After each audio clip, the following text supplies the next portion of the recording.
good morning. और we will start our let us start the question answer session now. तो नियम हमेशा की तरह है कि यदि आपका कोई प्रश्न हो तो आप वीडियो ऑन करके हाथ खड़ा कर सकते हैं, और या तो फिर आपके पास में वो एक चॉइस है कि can press the hands raising button. आपने अगर उसको रेज किया तो भी हम आपको मौका दे देंगे बोलने का। तो एक सुहानी सी सोमवार की संडे की सुबह है, और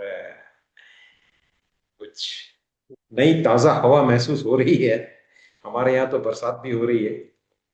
उम्मीद है कि आप सब लोगों को दिन बड़ा अच्छा और सुहाना लग रहा होगा। तो शुरू करते हैं। आप में से कौन कुछ पूछना चाहेगा? जो हमारे हमेशा के जो श्रोतागण हैं पूछेंगे। कोई और किसी को कुछ प्रश्न अगर उनके मन में है, इस हफ्ते भर में उन्होंने कुछ सोचा है, आप जरूर अपना हैंड रेस करके पूछ लीजिए। शुरू करते हैं। Open house starts. बोलिए जी। हाँ वर्षा जी, आपका हैंड रेस हुआ है, बोलिए। आप अनम्यूट हो ये जाइए। जी बोलिए। अनम्यूट है। जी जी। अ, ये जो यूथ का जो बहुत अच्छा इन्होंने प्रदर्शन किया है, और हम लोगों को जो होप हो गई है कि सम यूथ इकट्ठा आ सकता है और मूवमेंट कर सकता है, इसके विषय में आप कुछ कहना चाहेंगे? हर जनरेशन में यूथ हमेशा रास्ता दिखाता है। हम सब उस दौर से गुजर चुके हैं। परिस्थितियां जैसी होती हैं उसके अनुपात में यूथ अपना अपनी ताकत दिखाता है या मार्ग दिखाता है। कभी कभी ऐसा समय जरूर आता है जब कुछ चीजें इतनी ज्यादा बढ़ जाती हैं कि जो रिस्पांस यूथ से आता है वो बहुत ज्यादा आता है। ये जो बात है ये बहुत इंपॉर्टेंट है, क्योंकि हमें याद है हम जब कॉलेज में थे तो 75 की बात है। तो उस समय काफी एक मूवमेंट चला था, नवनिर्माण मूवमेंट चला था गुजरात में। और वो आग पकड़ते पकड़ते नवनिर्माण मूवमेंट बहुत साधारण तरीके से शुरू हुआ था। हॉस्टल में खाने के बारे में कुछ बात हुई थी, उससे निकला था। गुजरात में जब ये स्टूडेंट मूवमेंट हुआ और लोग बाहर आने लगे और नारे लगाने लगे, तो अचानक बिहार में ये शुरू। को शायद मालूम हो या नहीं हो कि उस समय के बिहार के जो मूवमेंट शुरू हुई थी उसमें स्टूडेंट लीडर्स बहुत आगे आए थे। उनमें से मैं 3 नाम आपको बताता हूँ, आपको काफी अचंभा होगा। तो एक है आ, शरद यादव। दूसरे हैं नीतीश कुमार। और तीसरे आप सबके हम सबके प्रिय लालू प्रसाद यादव। तो ये 3 युवा जो थे ये उस समय कॉलेज में पढ़ रहे थे, और मूवमेंट उन्होंने शुरू किया, और फिर उसमें जयप्रकाश नारायण जी उसमें ज्वाइन हो गए। तो ये एक यूथ मूवमेंट हुआ था जो उस समय एक तरह से करप्शन या जो भी शासन में चल रहा था उसके विरुद्ध। और होते होते इतना ज्यादा बढ़ गया कि हम भी कॉलेज में थे, हम लोग भी जाकर के वो सब मीटिंग अटेंड करते थे। जयप्रकाश नारायण दिल्ली में आए थे तो हमने भी अटेंड किया था। तो काफी मीटिंग्स होती थी उसमें। कई बहुत सारे लीडर्स उसमें ज्वाइन करते थे, भाषण देते थे, हम जाकर के सुना करते थे। तो एक अजीब सा एक वातावरण बन गया था जो एस्टैब्लिशमेंट के खिलाफ था। जो प्रस्थापित जो जो कुछ भी एस्टैब्लिशमेंट है उसके खिलाफ ये मूवमेंट चला। और अचानक उसमें एक ऐसा मोड़ आया कि जगन मोहन लाल सिन्हा, जेएमएल सिन्हा, जो इलाहाबाद हाईकोर्ट के जस्टिस थे, उन्होंने एक निर्णय दे दिया जिसकी वजह से उस समय के जो प्राइम मिनिस्टर थे उनको अनसीट कर दिया गया। उसमें इलेक्टोरल मैल प्रैक्टिस का कोई केस था, उसमें उनको हटा करके राजनारायण को उसकी जगह इलेक्टेड डिक्लेयर हो गया। तो उस वजह से क्या हो गया कि अचानक प्राइम मिनिस्टर की गद्दी खतरे में आ गई और उन्होंने रातों रात एक इमरजेंसी डिक्लेयर कर दी थी। ये 75 की बात है। 75, 76 और 77 का एक समय था जिसमें बहुत ज्यादा दमन हुआ, बहुत ज्यादा प्रेशर्स आए, पुलिस एक्शंस हुए, लोगों को उठा लिया गया। उस समय के जो प्रोमिनेंट लीडर्स थे, जयप्रकाश नारायण या आपके जॉर्ज फर्नांडिस, अटल बिहारी वाजपेयी, आपके एल के अडवाणी, मोरारजी देसाई और बहुत सारे इस तरह के जो लीडर्स थे, उन सबको जेल में डाल दिया गया। और खैर 77 में अचानक इलेक्शन डिक्लेयर कर दिए गए क्योंकि फुसफुसाहट पब्लिक में हो रही थी, एक अनरेस्ट निर्माण हो रहा था। गवर्नमेंट एफिशिएंटली चल रही थी, ऐसा नहीं है, बट पब्लिक के अंदर में रोष था कि जब उसके बोलने के स्वातंत्र्य को या उसकी एक्सप्रेस करने की जो एक उसकी फ्रीडम है, उसको जब दबा दिया जाता है और सारा का सारा मीडिया जो है उस समय सिर्फ ऑल इंडिया रेडियो और दूरदर्शन होता था, 24 घंटे सिर्फ गुणगान, गवर्नमेंट के गुणगान करने लगता है, तो लोग जब रियलिटी देखते हैं कि भाई मेरी हालत तो ये है और गवर्नमेंट के तो ऐसे ऐसे गुणगान हो रहे थे, हो क्या रहा है, किसको फायदा मिल रहा है। तो एक अनरेस्ट जब होने लगा तो फिर अचानक इलेक्शन डिक्लेयर कर दिया गया। इलेक्शन डिक्लेयर होने के बाद में हम सब फिर रस्तों पे उतर आए और फिर मुझे अभी भी याद है रामलीला मैदान में बहुत बड़ा मीटिंग हुआ था जिसमें अटल बिहारी वाजपेयी, उस समय जगजीवन राम निकल गए थे वो, और हेमवती नंदन बहुगुणा, उस समय के जो लीडर्स थे, ये सब रामलीला मैदान में आ गए कि भाषण हमने सुने थे, देर रात तक बैठे हुए थे। और फिर बहुत सारी कैंपेनिंग और ये हुआ, हम सब यूथ रस्तों पे थे, कोई पॉलिटिकल पार्टी का हमें कोई पता नहीं था, लेकिन ये था कि इसको, इस व्यवस्था को बदलना है। कुछ सालों के, इतने सालों के बाद में मैंने जो ये देखा जो जंतर मंतर में हुआ है, तो उन दिनों की याद आती। तो यूथ की एक अलग एनर्जी होती है, वो कोई पार्टी पॉलिटिक्स नहीं देखता, जात नहीं देखता, धर्म नहीं देखता। एक्चुअली स्पीकिंग भारत के जो लोग हैं, ये इनहेरेंटली जो उनके रक्त में है, उनके खून की हर कतरे में है, वह है इक्वालिटी, वह है फ्रेटर्निटी, यानी कि समता और बंधुत्व, कि भाई जात पात छोड़ो, धर्म छोड़ो, हम सब एक है। तो ये इस चीज को जब भी दबाया जाता है, जब भी दबाया जाता है तो फिर ये उफान उठता है, और वो फिर वो स्प्रिंग दबाने वाली बात है, डबल फोर्स से बाहर निकल आता है।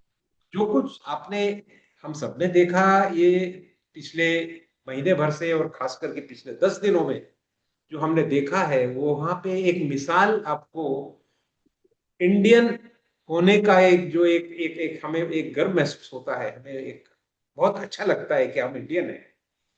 तो उसकी एक मिसाल आपको देखने को मिली, जहां पर धर्म छोड़ करके कोई इस धर्म का खाना बांट रहा है, दूसरे धर्म वाला पंखा जल रहा है, तीसरे धर्म वाला कुछ और कर रहा है, उसमें कोई भी डिफरेंस नहीं था। कास्ट के बारे में कोई बात नहीं था, कोई किसके साथ में भी खाना खा रहा है, बैठ रहा है, गप्पे मार रहे हैं। जो यूनिटी थी, क्योंकि यूथ इनोसेंट होता है, भोला होता है, उसको अभी तक ठप्पा नहीं लगा है, उसको ब्रांडिंग नहीं की गई है, इसलिए वो जो भारत की जो असली जो स्पिरिट है, the real spirit of India, that we are all one, जो आपके कॉन्स्टिट्यूशन ऑफ इंडिया में जो लिखा है, we the people of India. तो we the people of India do not have caste, we do not have religion, ये सब बाद में आता है, पहले हम नागरिक हैं। तो ये जो फ्रेटर्निटी की फीलिंग आई, एक्चुअली स्पीकिंग, डॉक्टर अंबेडकर ने जब पेश करने के पहले उनकी जो एक स्पीच हुई थी बहुत फेमस 1949, नवंबर 1949, तो उन्होंने ये कहा था कि अगर लिबर्टी और इक्वालिटी आ भी गई तो भी फायदा नहीं है, पॉलिटिकल फ्रीडम का कोई अर्थ नहीं है। अर्थ तब आएगा जब सोशल फ्रीडम होगा, यानी कि फ्रेटर्निटी, यानी कि तुम किस जात के हो या नहीं हो, तुम मेरे साथ हो, तुम इंडियन हो। तुम किस धर्म के हो, क्या वेशभूषा है, उससे मुझे कोई सरोकार नहीं, तो हम सब दोनों इंडियन हैं। ये फ्रेटर्निटी जब तक नहीं आएगी तब तक इंडिया सही मायने में इंडिपेंडेंट नहीं होगा। तो 26 नवंबर या शायद 25 था, 1949 का भाषण।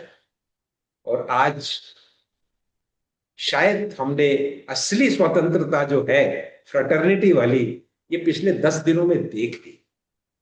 तो ये एक एक एक जबरदस्त एक एक एक रेजिस्टेंस है कि जो ताकतें बांट रही थी, टुकड़े कर रही थी, जो हमें धर्मों में बांट दिया था या जातियों में बांट दिया था, उस ताकत के अगेंस्ट में एक बहुत बड़ी यूथ की फोर्स खड़ी हुई है कि ये मत करो भाई। आप अपना जो एंजॉय करना है, जो आपको जो कुछ भी करना है, सत्ता भोगनी है, कुर्सी पे बैठना है, फॉरेन जाना है, यहाँ घूमना है, 5 स्टार लाइफ है, जो करना है करो, लेकिन यार हमारी जो बंधुत्व है उसको तोड़ो मत। ये डिमोन्स्ट्रेट।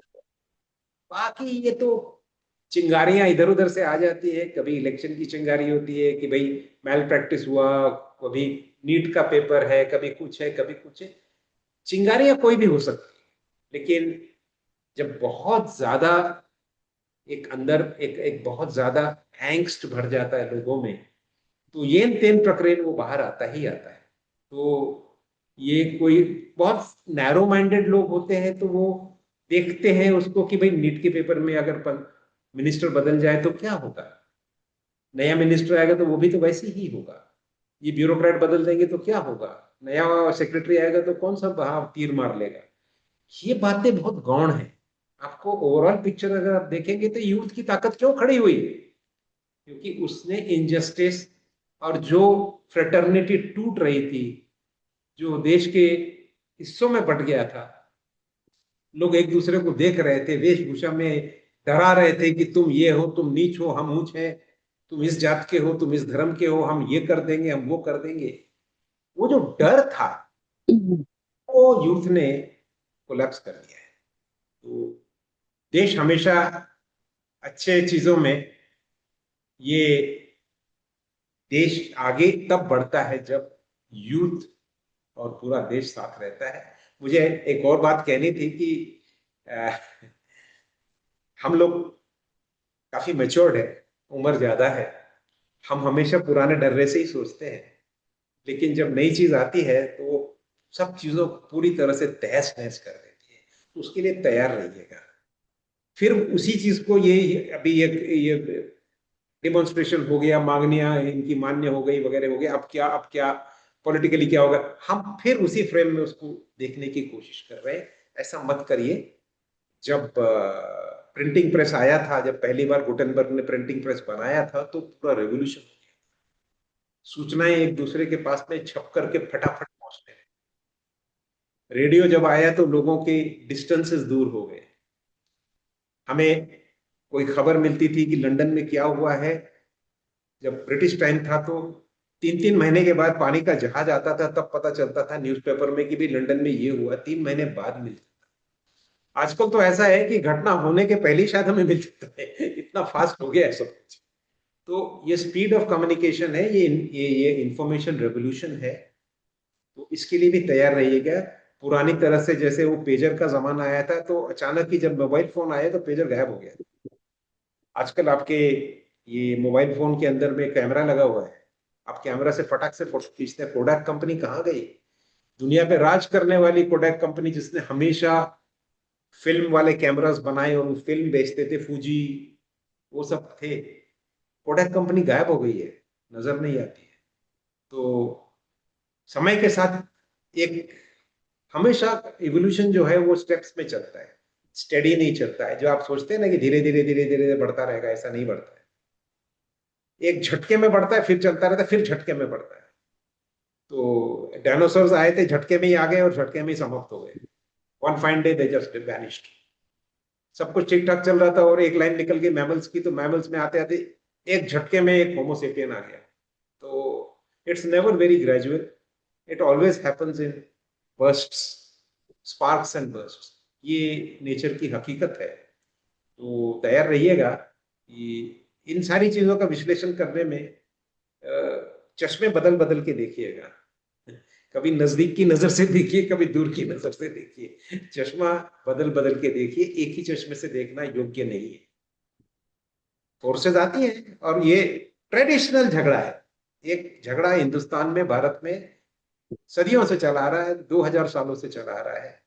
एक फोर्स है जो ऊंच नीच और इनइक्वालिटी बनाए रखना चाहता है, और दूसरा फोर्स है जो उसको समानता में लाना चाहता है। कभी ये जीतता है, कभी ये जीतता है, ये चलता रहता है। 3 रेवोल्यूशन हुए हैं, तो उसके बारे में डॉक्टर अंबेडकर ने लिखा है। और पहला एक रेवोल्यूशन हुआ, फिर काउंटर रेवोल्यूशन हुआ।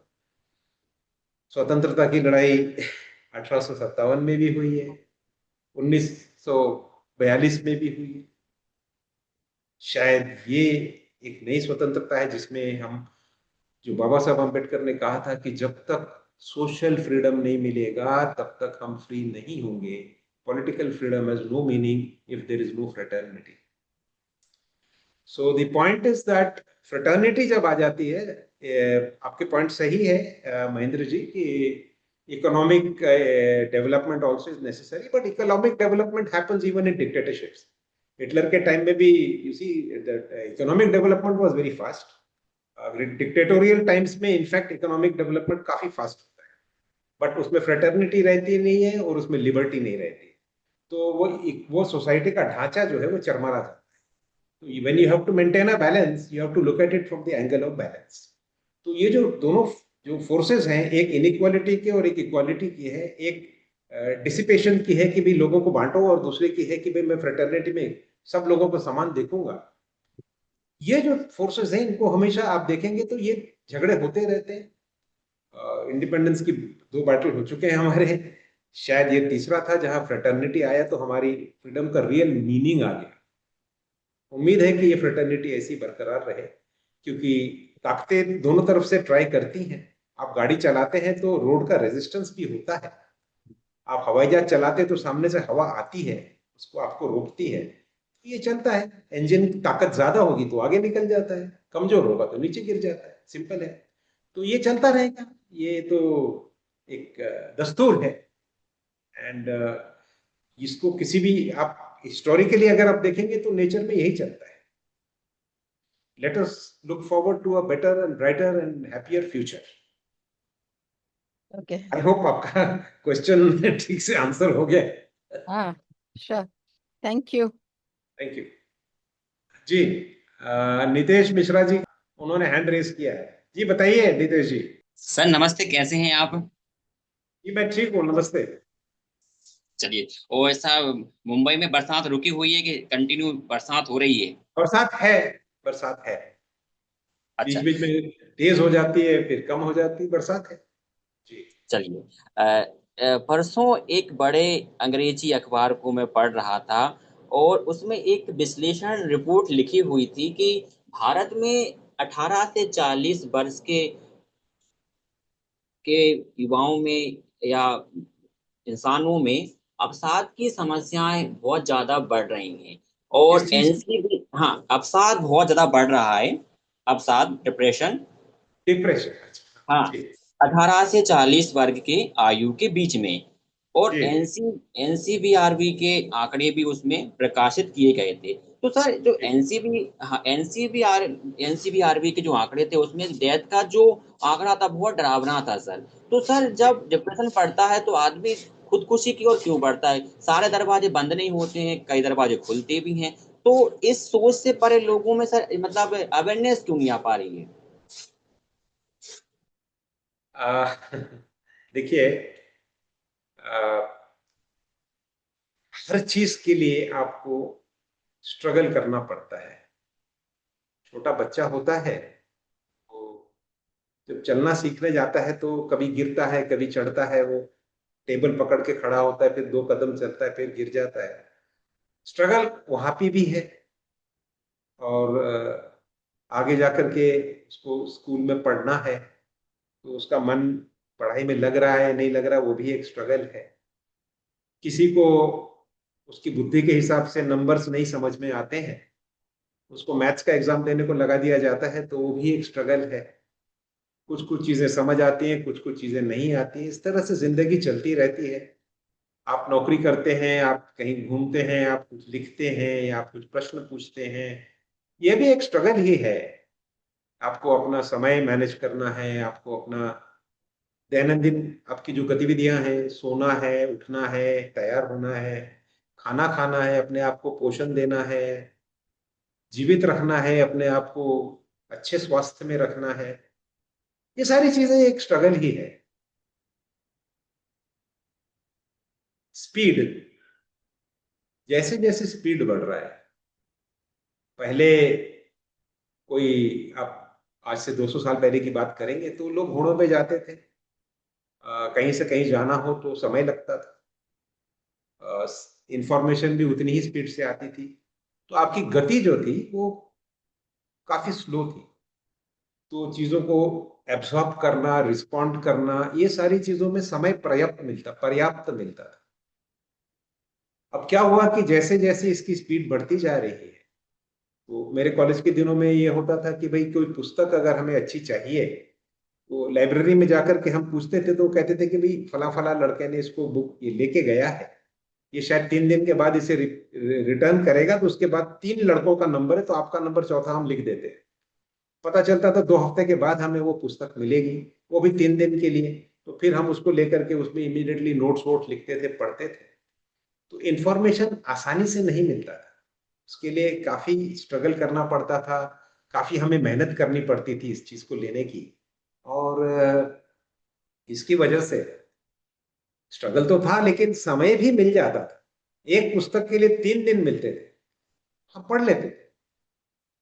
उसके बाद दौर आया और स्पीड ऑफ इंफॉर्मेशन, फिर इंटरनेट का टाइम आ गया है।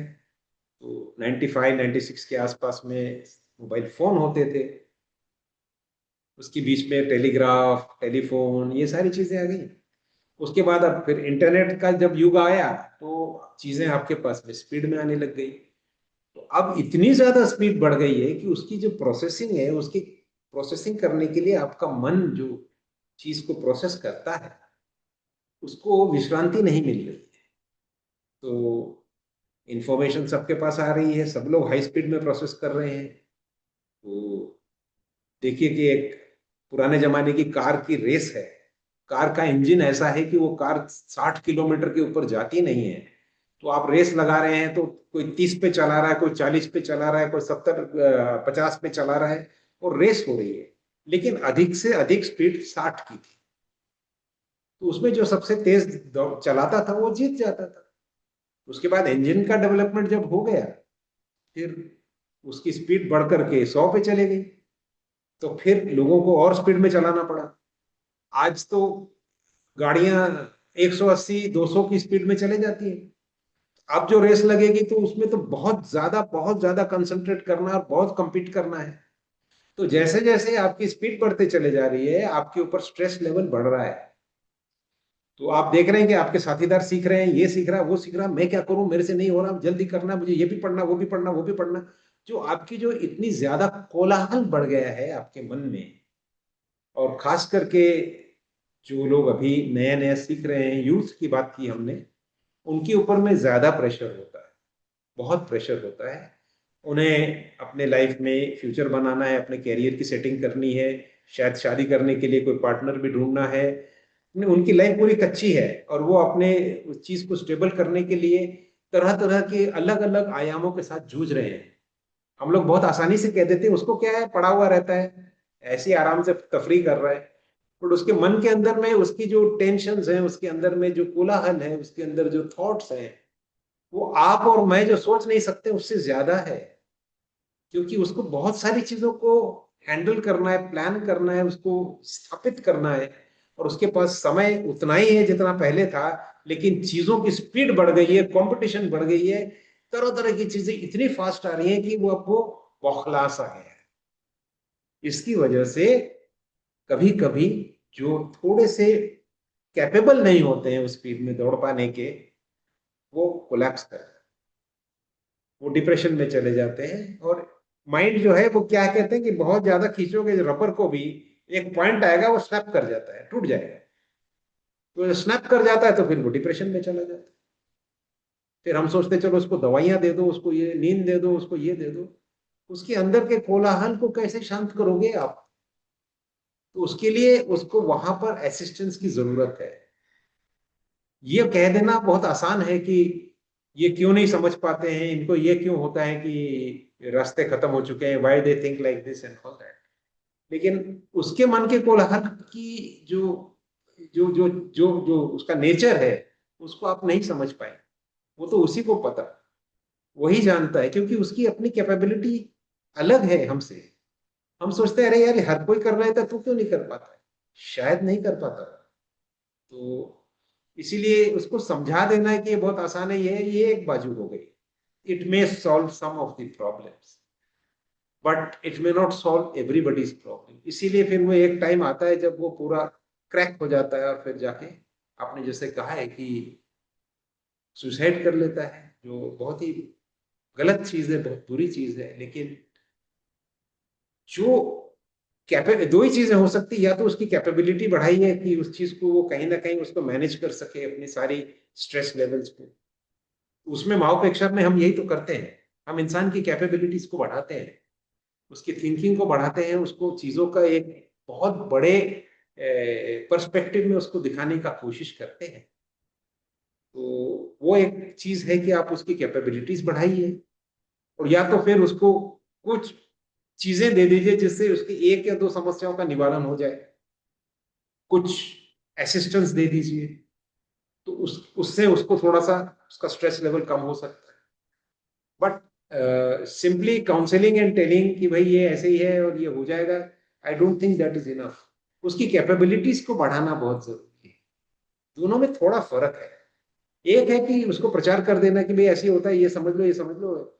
दूसरा है उसके अंदर में उसको इंटरनलाइज कर करके, जब वो अपने आप को पहचानेगा कि हाँ ये मेरी अंदरूनी ताकत है मेरे पास, जो मैं बाहर से सुन रहा हूँ या जो मैं टेस्टिंग करवा रहा हूँ, जैसे मैं दूसरों की तरफ देखता हूँ, कोई मेरे को मुस्कुरा नहीं रहा है तो शायद मैं बदसूरत हूँ, ये जो उसका इंप्रेशन है शायद, उसको आपको उसको टैकल करना है। जो लोग एक बाहर के किसी टेस्टिंग करते हैं ना, आप किसी को भी देखते हैं तो आप क्या करते हैं, आप चाहते हैं कि लोग आपको अच्छी नजर से देखें और आपको अप्रिशिएट करें। तो कई बार आप देखेंगे कि घर में किसी ने खाना बनाया और मेहमान आए हैं, तो अमूमन देखते हैं कि खाना बनाने वाले जो हैं वो कह देते हैं कि भाई ऐसी है, मेरे को तो बहुत अच्छा नहीं बना होगा। तो फिर खाने वाले कहते हैं नहीं नहीं भाभी जी बहुत अच्छा बना है, बहुत टेस्टी है, मैंने कभी नहीं तो एक्चुअली इसको हम लोग इंग्लिश में कहते हैं फिशिंग फॉर कॉम्प्लीमेंट्स। कॉम्प्लीमेंट्स ढूंढते रहते हैं, लेकिन कॉम्प्लीमेंट क्यों ढूंढते हैं? क्योंकि हम अपने आप को रियश्योर करना चाहते हैं कि आई एम ओके, मैं ठीक हूं, मैं अच्छा हूं।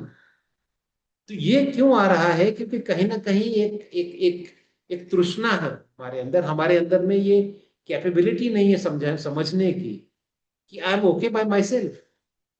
तो कहीं ना कहीं हम बाहर से, जैसे कि हम जाकर के बोलते हैं भाई ब्लड प्रेशर चेक कर लो, तो भाई डॉक्टर बोलता है भाई आपका इतना और इतना है, तो 110/82 है, तो कहता है भाई ठीक ठाक ही लग रहा है। बढ़ गया है तो कहता है भाई बढ़ गया है। तो ये जो ब्लड प्रेशर की मशीन्स हैं, इसी तरह से हम अपनी हर चीज को दूसरों से हम चेक करते रहते हैं कि ठीक है कि नहीं, ठीक है कि।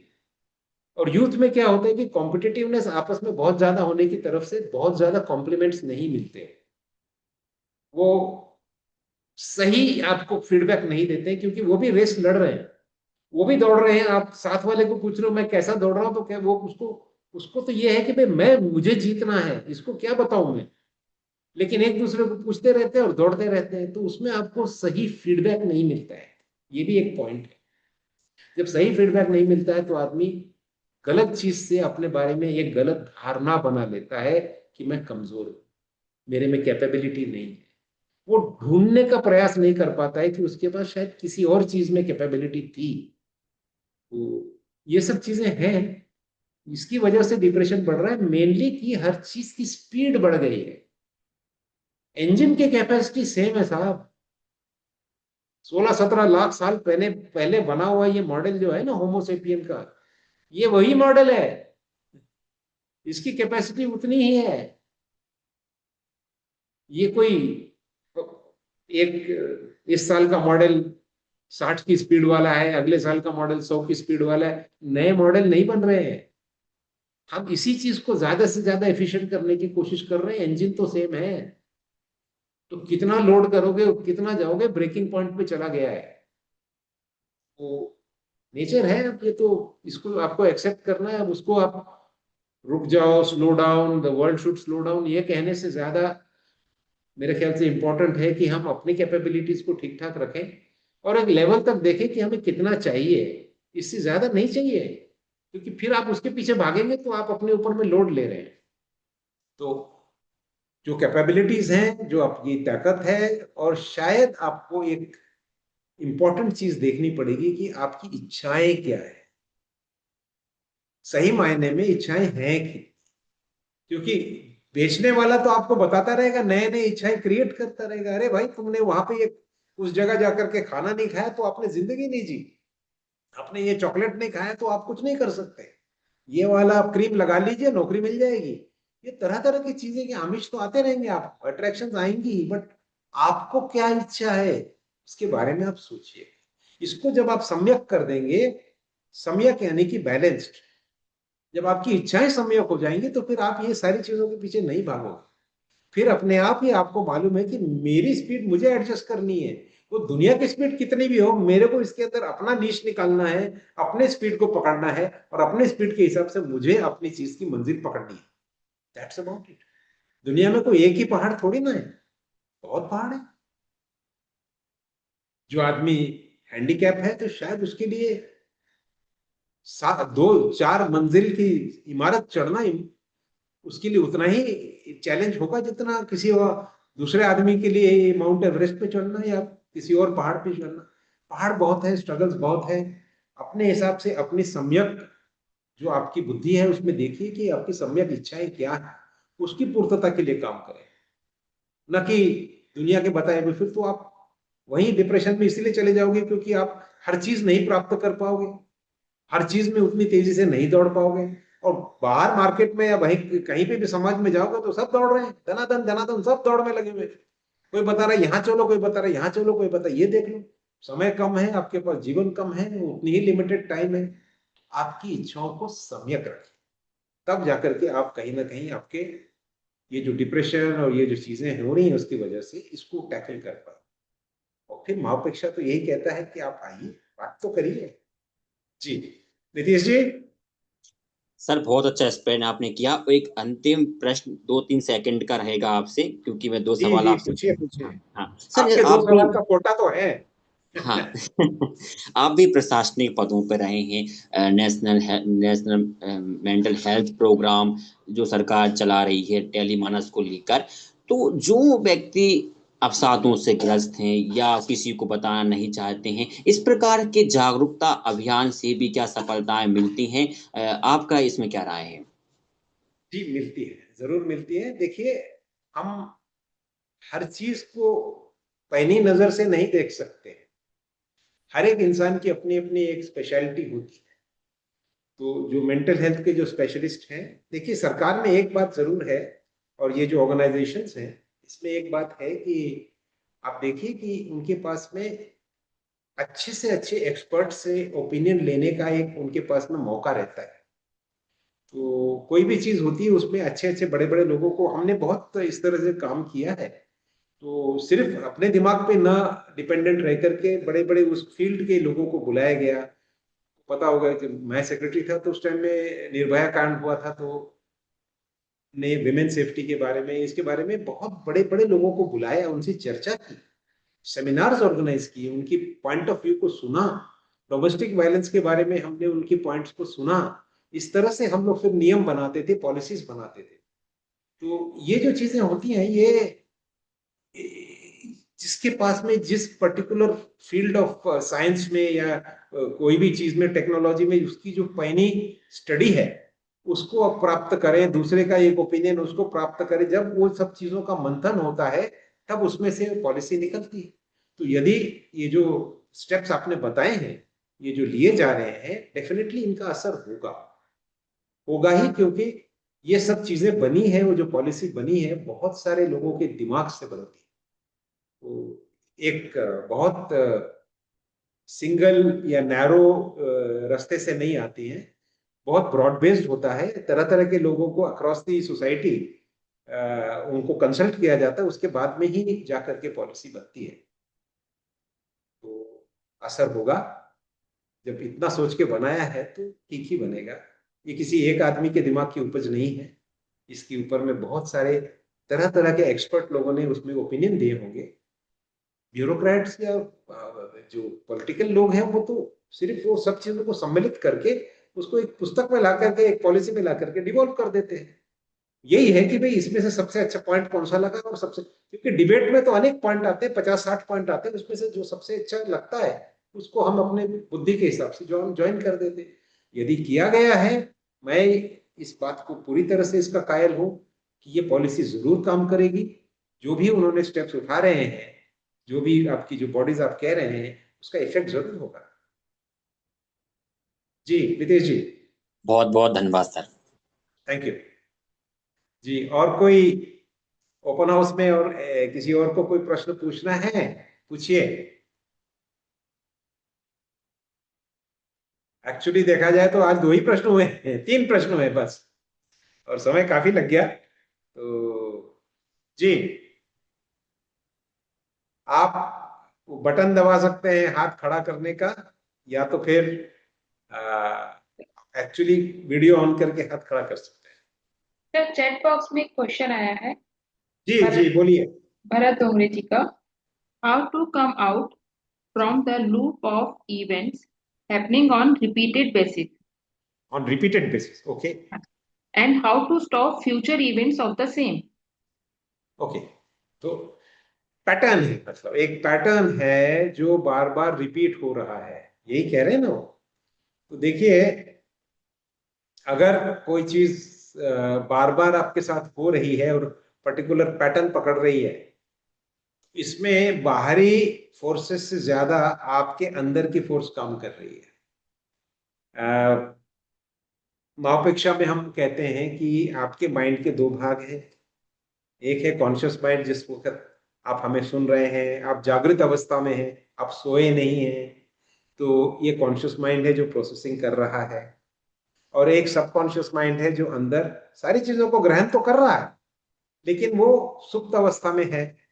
वो सिर्फ कमांड को देखता है कि कॉन्शियस माइंड ने किस चीज को कमांड बना करके, किस चीज को ओके करके बोला है, उस चीज को वो लेकर के कंप्लाई कर देता है।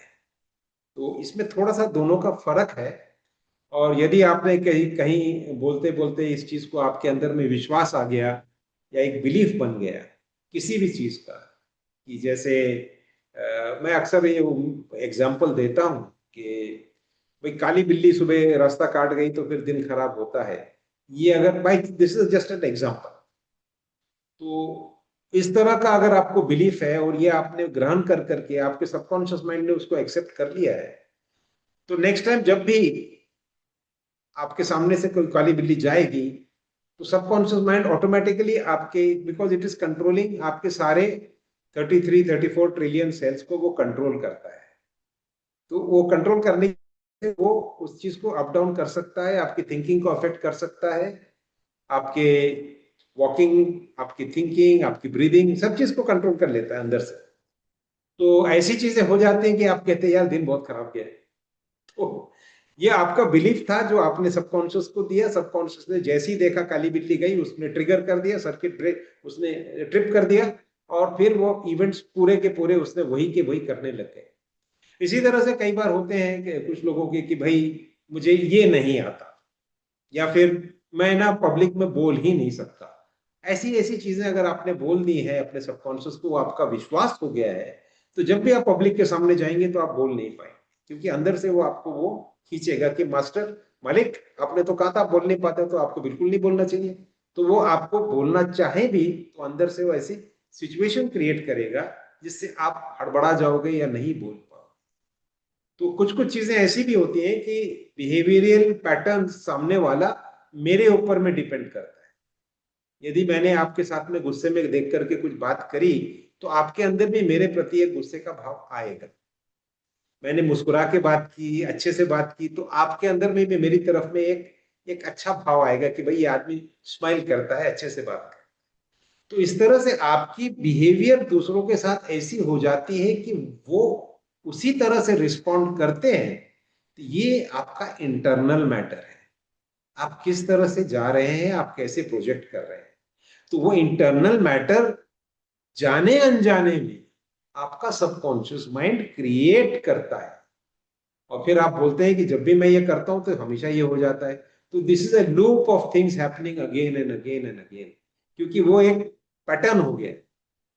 और वो पैटर्न को तोड़ने के लिए आपको आपके बिलीफ सेट्स को चेंज करना पड़ता है। आपने जो दूसरा भाग पूछा है आपके प्रश्न में कि हाउ टू ब्रेक इट और how to come out of it, तो आपको उसके लिए थोड़ी प्रयत्न तो करने पड़े, क्योंकि एक बिलीफ, एक विश्वास जो कई सालों से आपके अंदर है, उसको आप चुटकी बजा करके भाई चलो मेरा ठीक हो गया, ऐसे नहीं होगा। उसके लिए प्रयत्न तो करना पड़ेगा, प्रयास करने पड़ेंगे। और वो प्रयास समय लगता है उसके लिए, लेकिन होता है। ऐसा नहीं कि नहीं होता है। आपकी अगर इच्छा प्रबल है कि भाई ये पैटर्न मुझे तोड़ना है, फिर हम माओपेक्षा में कहते हैं कि आप आइए, 1-to-1 में आइए। पहले विक्काया करते हैं हम। विक्काया की जो पद्धत है उसमें आपके पूरे पास्ट में कहाँ कहाँ से आपको इस तरह की बिलीफ्स आई हैं, किस चीज ने उसको कंफर्म किया है, किस चीज ने उसको पक्का कर दिया है, और फिर पक्का से फिर कंफर्म, कंफर्म से फिर वो ओरिजिनल पे चले जाते हैं, उसको फिर धीरे से रिमूव कर दिया जाता है। जब वो रिमूव हो जाता है, उसके बाद में उसकी जगह नई बिलीफ डाली जाती है, और फिर सिग्नल सबकॉन्शियस को जाता है कि मैं जो भी आप नया अपना स्वरूप चाहते हैं, तो उसका प्रोसेस होता है डी फ्रीजिंग, यानी कि पहले बर्फ जो है उसको पिघला दिया जाए, फिर रीप्रोग्रामिंग, और उसके बाद में रीफ्रीजिंग। तो अब बर्फ जो है पहले पिघला, अब उन्हें उसके पानी के कंटेंट को बदला, उसके बाद उसको फिर बर्फ बना दिया, तो फिर ये आपका जो पैटर्न है वो टूट जाएगा, क्योंकि आपने जो नया बर्फ है वो पहले से अलग है, उसमें वो वाले बिलीफ्स नहीं है। फिर ये पैटर्न आपका अच्छी तरह से सेट हो जाएगा, and then you will find that those problems are not. मुझे उम्मीद है कि आपको ये सवाल का जवाब आपको पसंद आया होगा। Yes sir. तो हाँ हाँ, तो मेरा यही कहना है कि विकाया का पद्धत सबके लिए ओपन है। आप में से कोई भी चाहे तो फोन कर सकते हैं या मैसेज दे सकते हैं, तो अपॉइंटमेंट ले लीजिएगा। और ये प्रोसेस है, अगर शुरू करें तो फिर इससे वो पैटर्न आपका निकल जाएगा।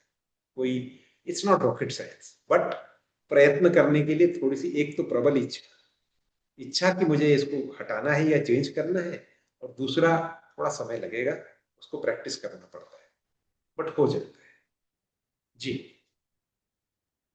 थैंक यू सर, और थैंक यू इसके, सर। हाँ भरत जी, कोई इसमें उप प्रश्न है तो बोलिएगा।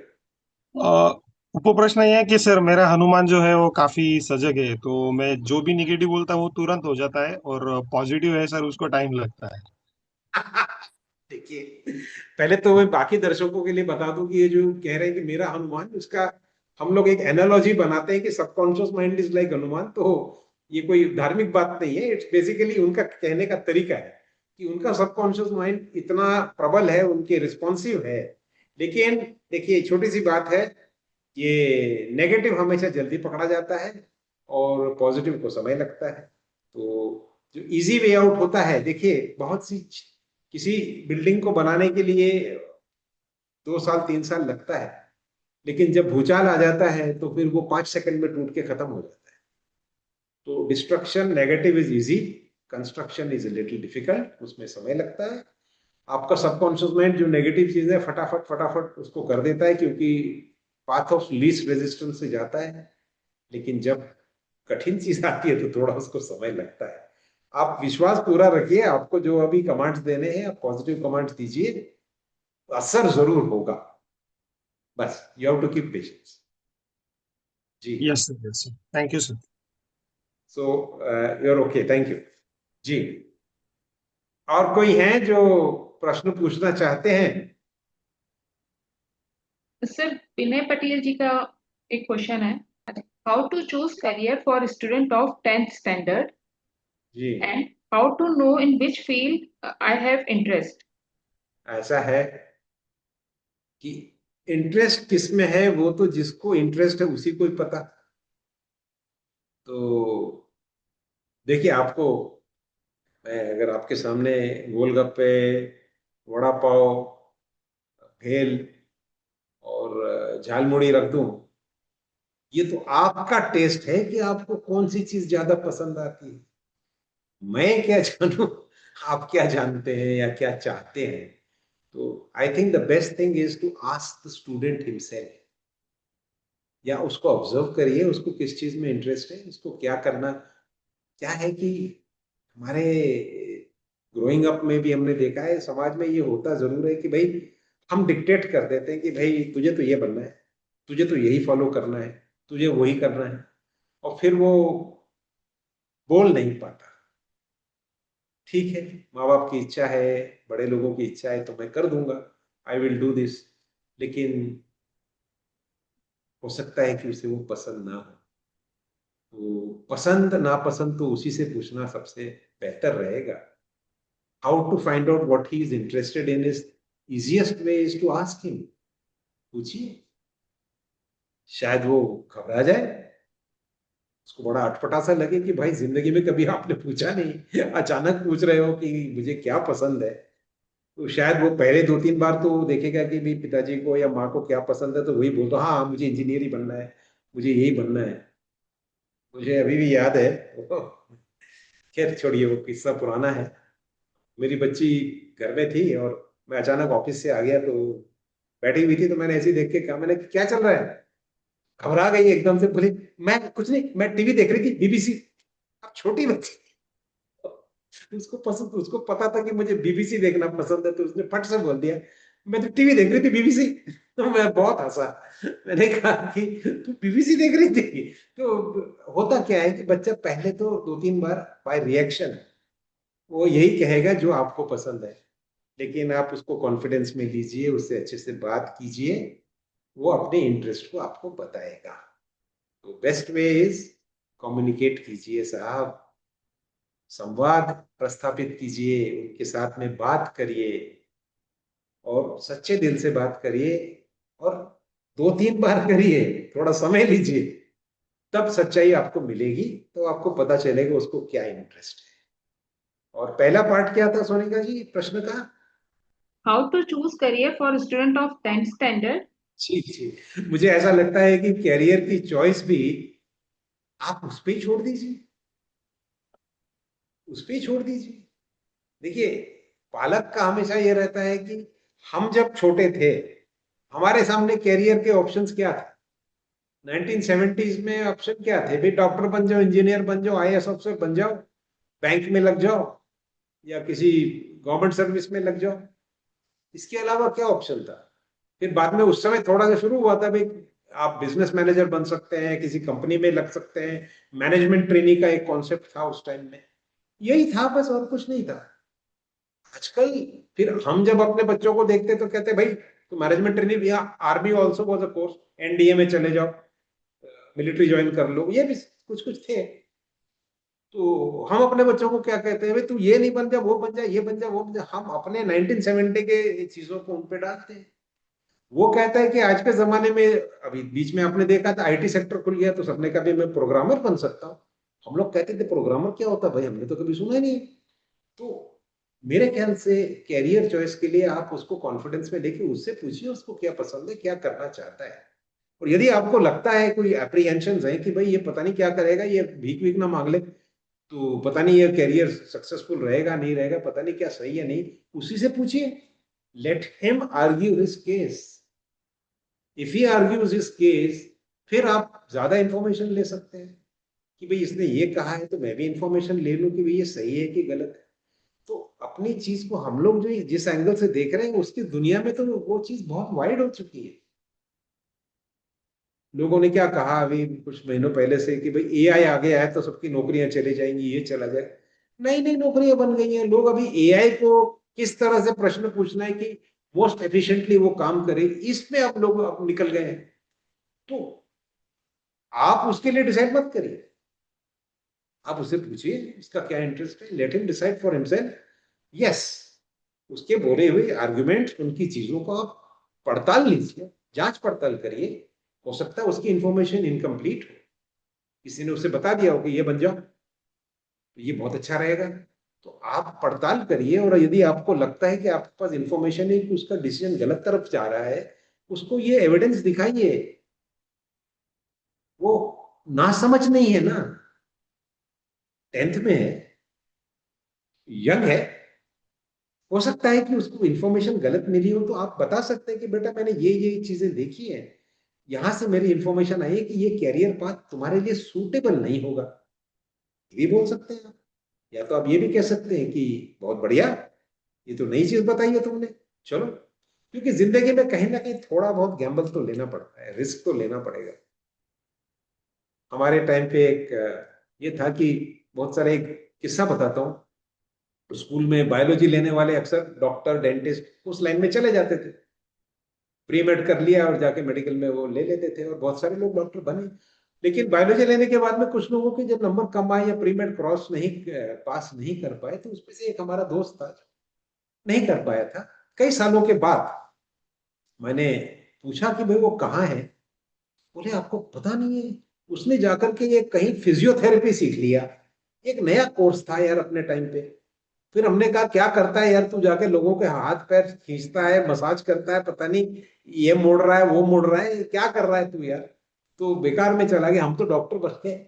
बाद में कहने लगे कि साहब वो लंदन चला गया और वो डॉक्टर से ज्यादा पैसे कमा रहा है, क्योंकि फिजियोथेरेपी वहां पे बहुत जरूरत है, वहां होते नहीं है। तो देखिए, जो चीज हम सोच रहे थे कि यार ये तो बिल्कुल ही साइड लाइन में चला गया, he became one of the top most physiotherapist. वहां पे बहुत कम है, तो उसकी तो मतलब लाइफस्टाइल एकदम टॉप पे चले गए यूके में। ऐसा भी होता है, तो एक गैम्बल तो लेना पड़ता है। तो I would say that you discuss with your son और डॉटर, 10th क्लास में ये जो भी हैं इनसे बात करिए, उनकी ओपिनियन लीजिए, वो क्या चाहते हैं वो पूछिए, 3-4 ऑल्टरनेटिव है उसके अभ्यास आप करिए, क्योंकि आपके पास इंफॉर्मेशन की जो रिसोर्सेस है उससे कहीं ज्यादा है। उसकी होंगी, आप भी लीजिए, इंडिपेंडेंटली देखिए, और आपको लगता है ठीक है तो ठीक, आपको लगता है कि इसमें कुछ नेगेटिव्स है तो उसके सामने एविडेंस ले जाके बोलिए कि देखो बेटा ये ठीक नहीं लग रहा है मेरे को, यहाँ पे तो ये ऐसा ऐसा कह रहे हैं, आगे जाके कोई फ्यूचर नहीं है। Let him also think about it, और let her also think whatever whoever it is. I think you must give an opportunity, उनको अपॉर्चुनिटी दीजिए। जेंजी बहुत स्मार्ट है जी। ये सरकार गिला देते हैं, हमसे बहुत बहुत ज्यादा तेज है जी। I hope that answer is okay with you. Varsha ji ने हाथ रेज किया था, जी बोलिए या पूछिए। या असल में पूछना नहीं है, मैं इसमें कुछ ऐड करना चाहती हूँ। जी जी एक जी, तो कहानी फिर सुना। बोलिए। हाँ। ये जो इन्होंने अभी बताया, तो मुझे एक 1932 की एक कहानी बता रही हूँ। जो जी मेरे फादर थे, वो 8 साल के जी थे। उन्होंने अपने फादर को, जो उनके फादर किसान थे और अनपढ़ जी थे, तो उनके साथ में उन्होंने एक सॉर्ट ऑफ आर्ग्यूमेंट किया था। उन्होंने एक बोला था कि मुझे आप 8वीं क्लास तक पढ़ा दीजिए, मुझे पढ़ने दीजिए। उस टाइम में पढ़ाई वढ़ाई का इतना इम्पोर्टेंस नहीं होता था, और गांव में बिल्कुल बहुत कम होता था। स्कूल जी उनके गांव में सिर्फ 3rd क्लास तक था। तो ही सेड कि मेरे को अब नेक्स्ट विलेज में चला जाऊंगा, पढ़ाई करना चाहता हूँ। उनके फादर ने कहा, तुम्हारे हमारे पास जमीन है, तुम किसान के बेटे हो, तुम खेती करो, और मैं तुमको इसमें सब कुछ सिखा दूंगा, और तुम काफी तरक्की कर सकते हो।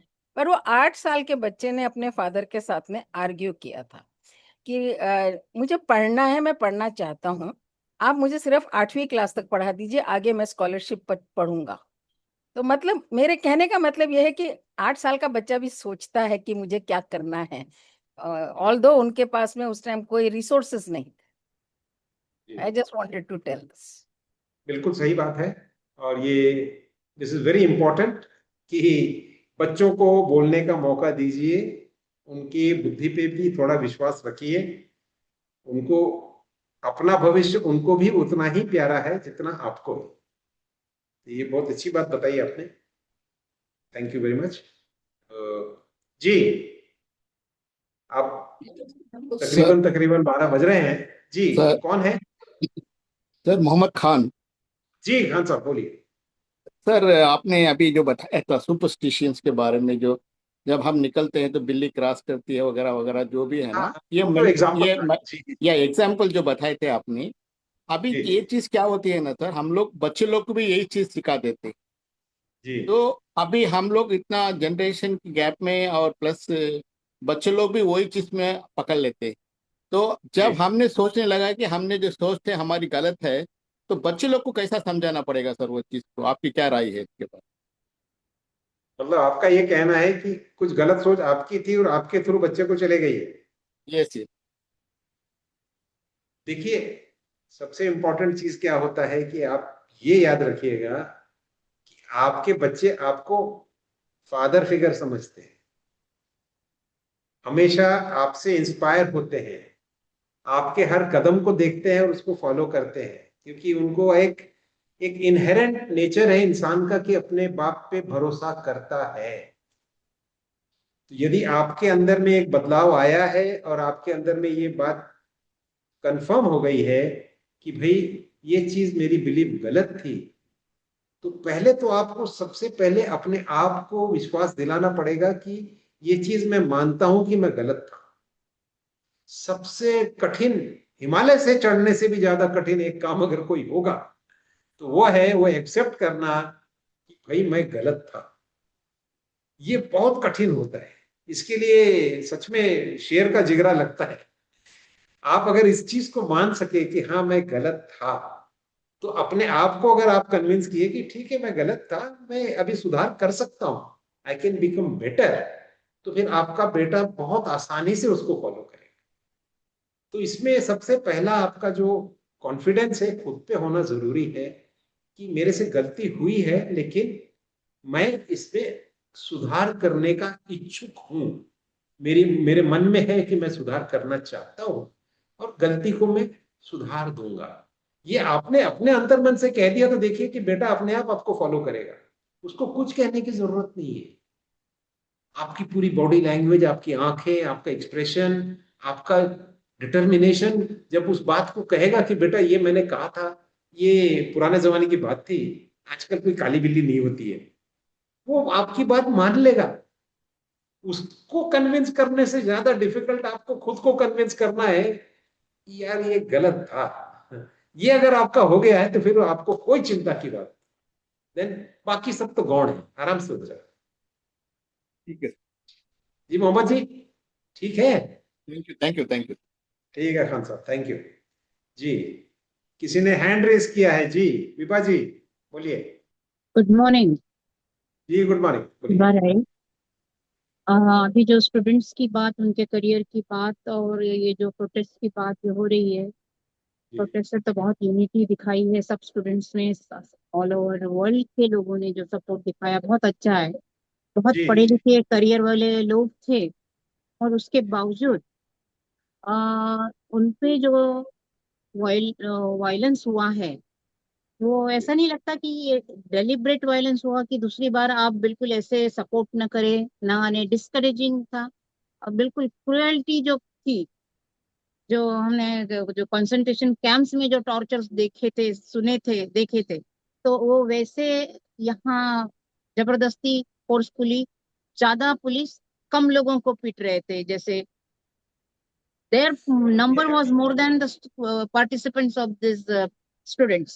तो ये क्या डेलिब्रेट था या इनका क्रुएल्टी का था कि डिस्करेजिंग? जब तक किसी को गुलाम नहीं रखते हम किसी पे राज नहीं कर सकते। दूसरी बार आप डिमांड लेके मत आओ। तो ये क्या लगता है आपको, आपका ओपिनियन क्या है ऐसे क्रुएल्टी के बारे में? देखिए ऐसा, देखिए कॉन्फ्लिक्ट जो है ये हमेशा होता रहता है, और कोई भी इंसान, देखिए सीधी सी बात है, हम्म, आप अभी कुछ साल पहले कोरोना का इन्फेक्शन हुआ था, हम्म, तो जब कोरोना का इन्फेक्शन हुआ था तो पूरा मानव जाति जो है हमारी, उसकी उसको लड़ने के लिए हम आगे निकल गए थे। कोरोना अपनी तरफ से ताकत लगा रहा था और हम अपने एंटीडोट्स बना बना करके, उसकी जो वैक्सीन बना बना के हम उसको रोकने की कोशिश कर रहे थे। बहुत लोग मारे गए हैं, उसमें ना कोरोना को दोष दे सकते हैं ना इंसानों को दोष दे सकते हैं। वो अपनी पूरी ताकत से अटैक करने को आया, आप अपनी पूरी ताकत से डिफेंस कर रहे हैं, आखिर में हम जीत गए, कोरोना खत्म हो चुका है। लेकिन जब कॉन्फ्लिक्ट होता है तो सामने वाला पूरी ताकत लगाएगा, ये आपको याद रखना। आप यदि कहेंगे कि नहीं भैया मैं तुम्हें मारूंगा और तुम मुझे कुछ मत करो, तो ये तो नहीं होने वाला। तो ये आपको ये चीज समझनी है कि कोई भी कॉन्फ्लिक्ट होगा तो सामने वाला अपने बुद्धि से, अपनी पूरी जो भी उसकी युक्ति है, उसकी जो टैक्टिक्स है, उसको सबसे ज्यादा पूरी तरह से पूरी ताकत को झोंकेगा। उसमें आपको डिफेंस करने का अलग अलग तरीका है। आप वैक्सीन ले सकते हैं। बच्चों ने वैक्सीन लगा लिया, उन्होंने कहा भाई हम नहीं ये अहिंसा करेंगे, तो हम नहीं लड़ेंगे, हम वायलेंस नहीं करेंगे। तो अहिंसा की वजह से वो प्रहार था वो कमजोर पड़ गया। यदि दूसरी स्ट्रेटेजी होती कि हम ईंट का जवाब पत्थर से देंगे, तो शायद कुछ और कॉन्फ्लिक्ट कहीं और चला जाता। तो ये तो चलता रहेगा, इसमें कोई कोई वैल्यू जजमेंट नहीं दे सकते कि ये सही था या ये गलत था। दो साइड लड़ रहे हैं, हर कोई अपना पैंतरा लगा रहा है, अपनी ताकत लगा रहा है। दूसरा साइड उसको काउंटर करता है या अपनी ताकत लगाता है, वो अपने अपने तरीके हैं। तो अहिंसा का एक रास्ता बहुत अच्छा होता है कि कम से कम आप किसी सामने वाले को मार नहीं रहे हो, और कहीं ना कहीं से उसका ज्यादा इफेक्ट होता है। तो बहुत आसान है कर देना कि सामने वाले ने मारा मैं भी उसको दो मार दूंगा। उससे सोल्यूशन उतना नहीं अच्छा आता है, उतना इफेक्टिव नहीं आता है जितना कि अहिंसा से आता है। Because there you are using your brain not your hands.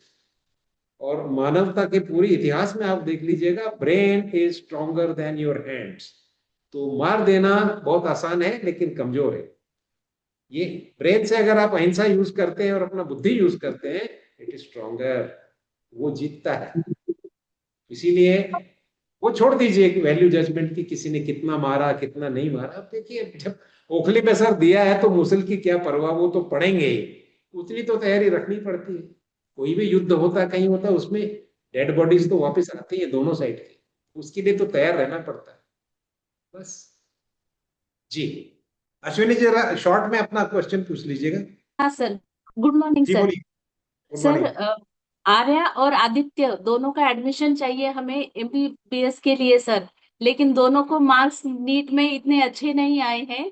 Payment seat पे एडमिशन हो रहा है सर दोनों का, कि हम सोच रहे हैं कि एडमिशन इस साल कराए उनका, या फिर रिपीट कराए, या फिर पेमेंट सीट बहुत ज्यादा है, कुछ समझ में नहीं आ रहा है सर कि करे तो करे क्या।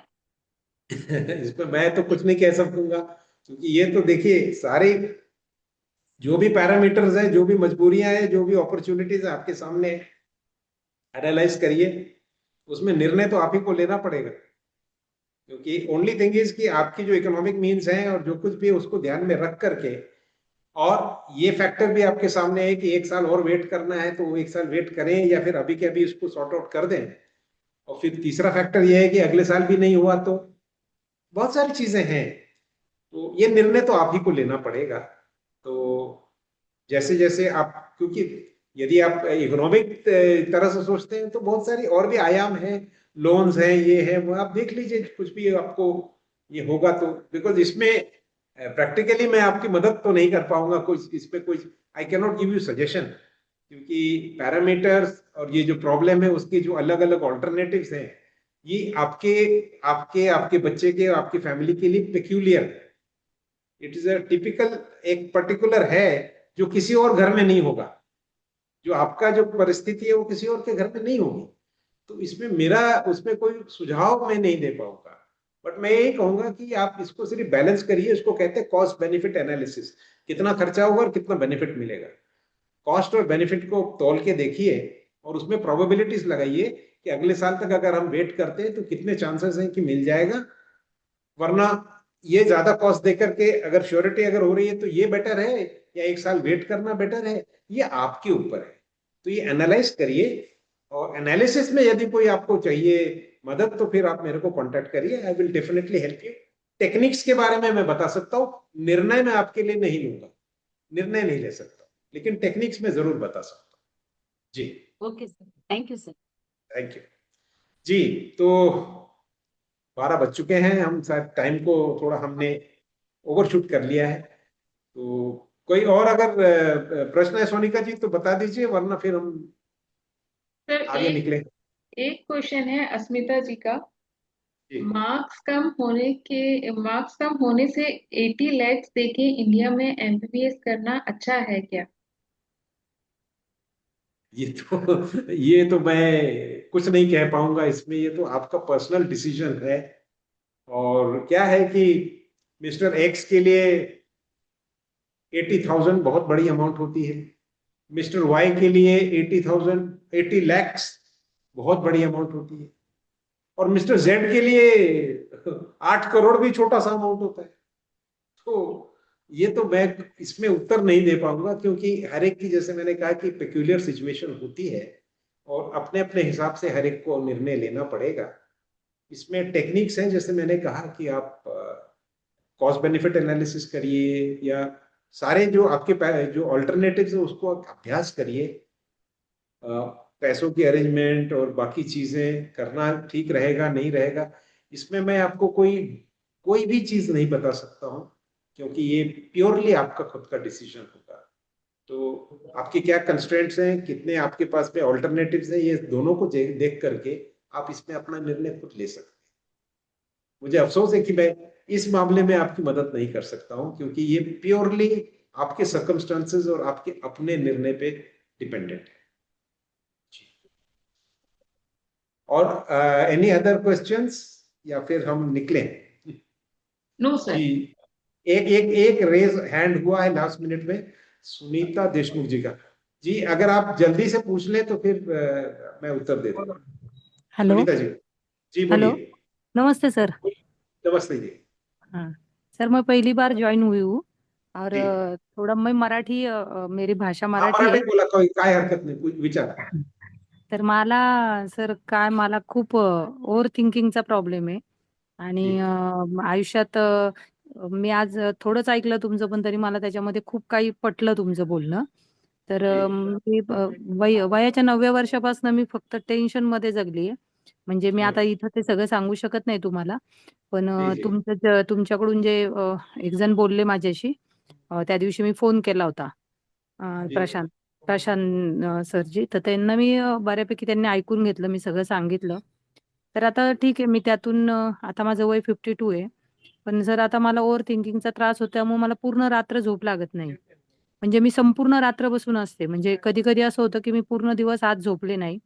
म्हणजे जी, सकाळी समजा मी 7-8 वाजता उठले, तर मी आज पूर्ण जागी आहे. परत उद्याची रात्र मी जागी आहे, दिवस जागी आहे. मग त्यानंतरच्या रात्री मी झोपते, असं. तर मला औषध म्हणजे झोपेच्या गोळ्या वगैरे हे मला मान्य नाही. तर मी स्वतःला वेगवेगळ्या पद्धतीने स्वतःला झोपवण्याचा प्रयत्न जी, करत असते. तर मला त्याच्यातून बाहेर पडायचंय, तर मी मैं बऱ्यापैकी समझ प्रयत्न गया, करते. हं, मतलब कर लेते हैं। मैं बाकी हं, लोगों के लिए भी थोड़ा सा बता दूं कि उन्होंने मराठी में ये कहा है कि उनको ओवर थिंकिंग का प्रॉब्लम है, और कई सालों से उनके ऊपर में काफी सारे प्रेशर्स और टेंशन और स्ट्रेसेस हैं। इसकी वजह से रातों को नींद नहीं आ रही है, और 2-3 रात से सोई नहीं है, तो उनको उसकी वजह से काफी तकलीफ हो रही है। तो मेरा यही सुझाव रहेगा सुनीता जी कि आप इसके लिए मेरे साथ 1-to-1 कर लीजिए। और इसमें 2-3 प्रोसेसेस हैं। एक तो विकाया में हम पहले आपके ये जो इमीडिएट क्या क्या प्रॉब्लम्स है उसका सोल्यूशन निकाल देंगे, और फिर आप कहाँ रहते हैं, तुम्ही कुठे राहतात सुनीता जी? पुण्यामध्ये. पुण्यात, व्हेरी गुड। तर पुण्यामध्ये पुणे में जब हमारा नेक्स्ट कोर्स होगा तो उस कोर्स में आप आइए, एक दिन बिताइए हमारे साथ। आपको हां, बहुत सारे अंदर के जो आपके माइंड के जो आयाम है वो क्लियर हो जाए। एक बार वो हं, क्लियर हो जाएगा तो आपको काफी उसमें रिलीफ मिलेगा। बट हं, इमीडिएट आपके प्रॉब्लम के लिए मेरी आपसे गुजारिश है कि या तो आपके पास शायद है भी, तो आप उस नंबर पे कांटेक्ट करिए, अपॉइंटमेंट लीजिए, या तो रूबरू सामने भेंट कर लीजिए मेरे साथ, या तो फिर ऑन जूम हम बात करेंगे। ये डेफिनेटली आपको, ये विकाया के आपके 2 सीटिंग के बाद में आपको पूरी तरह से अच्छी नींद आएगी, ये मैं आपको आश्वासन दे सकता हूँ। ठीक है? खूप खूप धन्यवाद सर. पण मला तो नंबर फक्त आता मी लिहून घेते. मग नंबर, हाँ त्याच्यानंतर मी सोनिका जी, हाँ जी सर। हाँ वो नंबर जरा बता दीजिएगा। 7030911302 हां, 7030911302। हां. ठीक आहे, ठीक आहे. धन्यवाद. धन्यवाद मॅडम. ठीक है, तो आप फोन करिए या व्हाट्सएप मैसेज भेज दीजिए, तो आपकी अपॉइंटमेंट मैं कर लेता हूँ। बैठेंगे आपके साथ में, आपका पूरा प्रॉब्लम ठीक हो जाएगा। खूप नींद धन्यवाद सर. बहुत सर नींद आणि बहुत जरूरी है। जी बोलिए। खूप आणि सर त्याच्यामुळे मला फिजिकली मी खूप त्रासात आहे त्याच्यामुळं. कारण चक्कर मी घराच्या बाहेर पण पडू शकत नाही या झोपेच्या प्रॉब्लेममुळे. आणि मी काही घरातलंही काम वेळेत करू शकत नाही आणि त्यामुळे पूर्ण वजन पण कमी झाले, तब्येत कमी झाली आणि असं सगळ्या गोष्टी आहेत. खूपच तर यातून बाहेर आणि यामुळे कुठल्याही डॉक्टरांचा मला उपाय होत नाही. कुठल्याही औषधांचा. बॉडी पेन आहे मला पूर्ण. त्याच्यामुळे मला सकाळी मी उठले ना सर, तर मला उभं राहायला 2-3 तास लागतात. म्हणजे 2-3 तास मी स्वतः जागेवरनं उठू शकत नाही. मला पूर्ण पायापासून डोक्यापर्यंत वेदना असतात. प्रचंड वेदना असतात. पण मुळात माझी झोपेचा प्रॉब्लेम असल्यामुळे माझा पूर्ण प्रॉब्लेम आहे आयुष्यामध्ये सगळ्याच. तुम्ही काही जास्त विचार करू नका. आजचे दिवस हं, पूर्ण विश्रांती घ्या. मला कॉन्टॅक्ट करा. हं, आम्ही विकायामध्ये 2 सिटिंग्सच्या नंतर तुमची झोप चांगली होईल मी तुम्हाला आश्वासित केलंय. हे पूर्ण कोर्स केला त्याच्यानंतर तुम्हाला तर आणखी कधीही होणार नहीं। मैं हिंदी में बता दूं कि मैंने इनको यही कहा है कि आप 2 कोर्स विकाया का कर देंगे तो आपको ये नींद की प्रॉब्लम बहुत कम होगी, ये मेरा आश्वासन है। और मैंने ये उनसे कहा है कि अगर ये पूरा महापेक्षा का कोर्स करते हैं तो दोबारा ये प्रॉब्लम नहीं, ये मैंने उनसे कहा है। हो तो सर. वक्त पूरा हो चुका है और धन्यवाद आप सर. सबको धन्यवाद. धन्यवाद। धन्यवाद। और चैट बॉक्स में सोनिका जी ने टेलीफोन नंबर लिख दिया है। यदि आपको किसी को अपॉइंटमेंट चाहिए तो आप उसमें नंबर पे कांटेक्ट कर सकते हैं। आप सब हो सर. आए, रविवार का दिन आपने मुझे इतना समय दिया, इसके लिए मैं आप सबका आभारी हूँ। और फिर मिलेंगे और अगला रविवार क्या है तो देख लेते हैं। आज है 26, अगला रविवार है 2, तो 2 तारीख को मिलेंगे 11 बजे। अगस्त आ चुका होगा, उम्मीद है कि अच्छी बरसात हुई होगी तब तक। तो आप सबको धन्यवाद एंड फिर मिलेंगे।